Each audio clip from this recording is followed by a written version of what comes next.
Militer Amerika Serikat melaporkan bahwa IDF terjerat kasus friendly fire. IDF disebut telah salah tembak jatuh drone sendiri sebesar 40%. Dikutip dari Tribun News pada 8 Mei melansir Time of Israel. Kabar itu disampaikan oleh Letkol Marinir Michael Broden. Awalnya, ia menyatakan hal menarik telah terjadi dan datang dari Israel, di mana 40% drone yang dihancurkan oleh IDF justru adalah kasus salah tembak. Secara tak langsung Amerika menyebut bahwa Israel terlalu gegabah ketika melihat benda kecil terbang di dekatnya. Broden juga menjelaskan bahwa keharusan untuk membedakan dengan cepat antara drone musuh dengan drone sahabat adalah masalah besar bagi IDF. Itu pun juga merupakan sesuatu yang semakin harus dihadapi oleh militer Amerika Serikat. Selain itu, Broden bahkan membongkar kelemahan-kelemahan Israel, di antaranya peluncuran drone dan amunisi yang tidak terkoordinasi dan terdesentralisasi oleh Amerika Serikat dan Israel. Itu menjadi satu di antara penyebab IDF sering salah tembak atau friendly fire. Drone berisi bahan peledak milik Hizbullah membunuh 2 tentara IDF serta 1 lainnya terluka. Imbas gagal cegat drone peledak tersebut, IDF secara tidak langsung menewaskan 9 warga sipil Israel di bagian utara. Dikutip dari Tribun News pada 8 Mei, kabar itu melansir Time of Israel pada 7 Mei kemarin. Hizbullah mengaku bertanggung jawab atas serangan drone peledak yang telah terjadi pada Senin 6 Mei lalu. Dilaporkan bahwa tumbuhnya korban jiwa disebabkan karena IDF gagal mencegat drone peledak tersebut. Adapun identitas kedua korban tewas berstatus sersan utama IDF dan bertugas di Batalion 6551 Brigade 551. Mereka adalah Dan Kamkaki 31 tahun dari Far Oranim dan Nahman Nathan Hertz 31 tahun dari El-Lazar. Sementara korban lainnya adalah seorang tentara IDF luka ringan hingga 9 warga sipil Israel lainnya dilaporkan tewas. Perlawanan Palestina tak hanya menargetkan IDF saja. Terbaru Brigade Al-Quds menargetkan pemukiman Yahudi di sekitar jalur Gaza dan Nir Ishak di Gurun Negev dengan salvo rudal. Dikutip dari Tribun News pada 8 Mei, kabar itu disampaikan dalam pernyataan Al-Quds pada Selasa 7 Mei kemarin. Diketahui serangan salvo rudal ke pemukiman Yahudi itu sebagai respons perlawanan atas invasi Rafah IDF. Sebelum itu, padahal Brigade Al-Qassam ternyata juga sudah mengebom kerumunan pasukan IDF di situs militer Karim Shalom dengan roket jarak pendek dan mortir kaliber berat.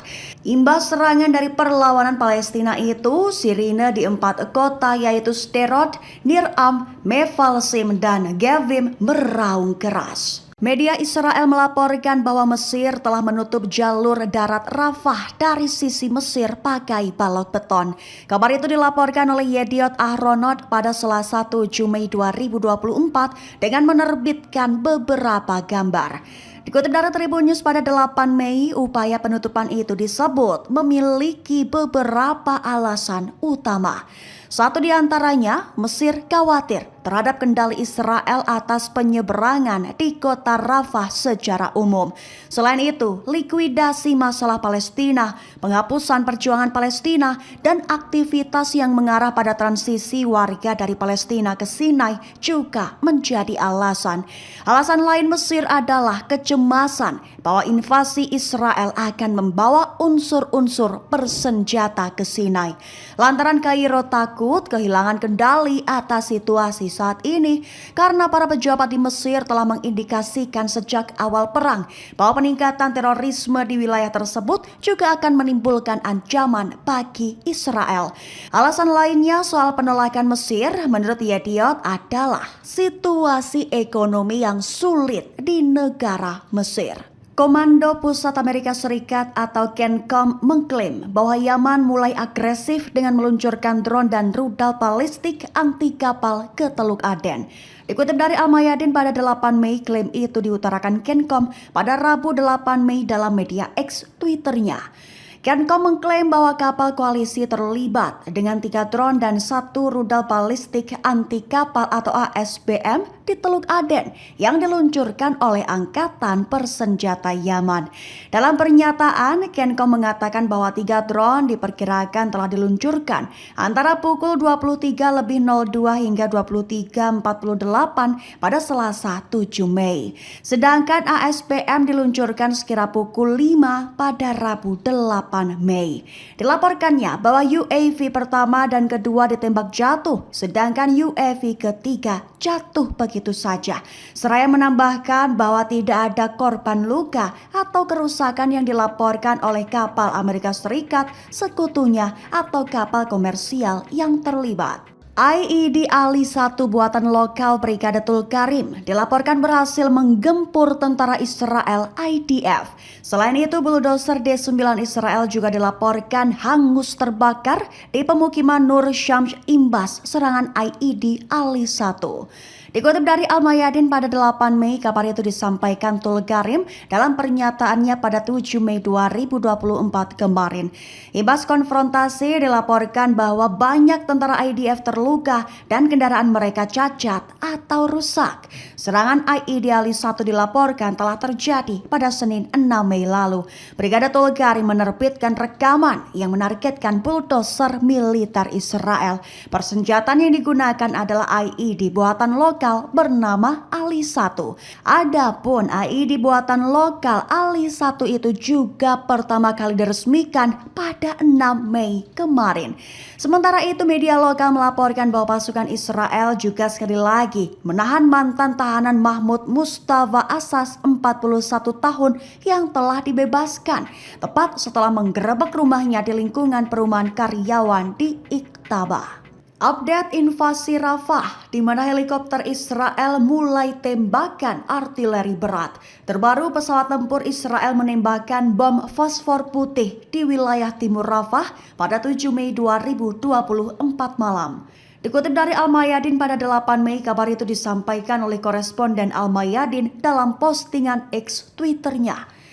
Selain hujani bom fosfor, dilaporkan juga telah terjadi serangan dengan target rumah di sebelah timur Rafah, disertai dengan penembakan dari kapal-kapal pendudukan terhadap kota tersebut. Sementara di perbatasan utara Beit Lahia mendapat serangan hebat dengan peluru artileri. Tembakan artileri juga menargetkan timur kamp pengungsi Jabalia, jalur Gaza Utara, dan lingkungan Al-Zaitun Timur dekat kota Gaza. Pesawat tempur Israel juga melakukan serangan di lahan pertanian Jur Al-Dik dan Al-Makraka sebelah utara kamp pengungsi Nuseirat. Invasi Rafah dikecam sebagai bentuk puncak kejahatan kemanusiaan. Dikutip dari Tribun News pada 8 Mei, kabar itu mengutip pernyataan Jubir Kemenlu RI Lalu Muhammad Iqbal dalam keterangannya pada Rabu 8 Mei 2024. Pihaknya menyatakan bahwa setiap upaya pemindahan paksa atau pengusiran warga Palestina termasuk dari Rafah tidak dapat diterima. Lantaran menyebut tindakan tersebut merupakan puncak kejahatan terhadap kemanusiaan. Tak sebatas itu, pihaknya menyebut Dewan Keamanan PBB harus bisa menghentikan kejahatan brutal Israel serta bisa mencegah meluasnya bencana kemanusiaan lebih besar lagi. Indonesia sendiri tak henti-hentinya menyerukan gencatan senjata permanen di Gaza dan membuka semua jalan dalam penyaluran bantuan kemanusiaan. Indonesia mengecam keras serangan militer Israel atas kota Rafah di Gaza serta penguasaan atas perbatasan Rafah di sisi Palestina.